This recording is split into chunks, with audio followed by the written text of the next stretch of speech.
Good morning and welcome to our daily video log, Happy Tales 2. The misadventures of 5 dogs and 2 humans traveling from Alabama to Wyoming. Well, Steph, we seem to be taking off from a different location and going on a very different route. Well, that's not all my fault this time.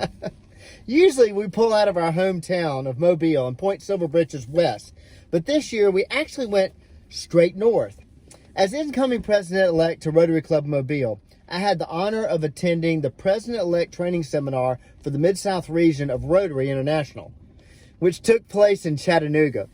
It was just a few days before our trip. Now, this was not only educational for me, but as with all that Rotary does, it's going to be fantastic for our community. I can't wait to share it. Well, we needed to take the crew with us since we were going to be leaving on our trip. So where do we go to find a place to stay with 5 dogs for a few days in Chattanooga? Our good friends at Airbnb. They helped us locate a fantastic house with a fenced-in backyard, conveniently located on the north shore of the Tennessee River. It was just 12 short minutes from Garrett's conference. But we didn't spend all of our time there. Before the conference began, we toured a Chattanooga landmark. In 1932, thanks to the creativity and generosity of Garnet and Frida Carter, Rock City was born, and now has thousands of visitors every year. Not only did we get to visit this iconic rock garden, but thanks to our wonderful friends at BringFido.com, we learned our 4-legged guests were also welcome. Being dog lovers themselves, I do believe the Carters would appreciate the large number of folks who brought their canine companions along. There were a lot of people with dogs there, but none of them had 5. Yeah, you're right. Nobody did have 5. Well, somebody did have 5. Although the weather was a bit wet, we still were able to take in the Red Bank Dog Park and see some sights about town. Garrett's brother Ivy is a resident of Chattanooga, so I joined him for a fantastic supper at Taco Mamacita Mexican restaurant on the North Shore. Though I was involved in some fantastic meetings, as she stated.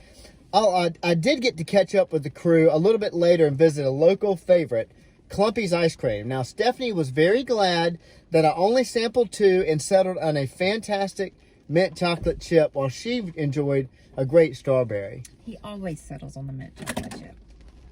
But, you know, we never want to forget the dogs, and neither does Clumpy's. They even had PB&J ice cream cups for the dogs. They certainly didn't disappoint. With the conference finished, we had one more stop at the Chattanooga Choo Choo Dog Park. It was a little bit to be desired, but the walk through the nearby plant sale with some of the folks of Chattanooga thoroughly entertained our crew, as well as our special guest. So a bit of a teaser there. I'm not sure that they're ready for prime time. Finally, after 3 days, we pointed Silver Britches west and set our sights on Sikeston, Missouri to bet our heads for the night. This took us to Kentucky, a new state for us, and then to Missouri.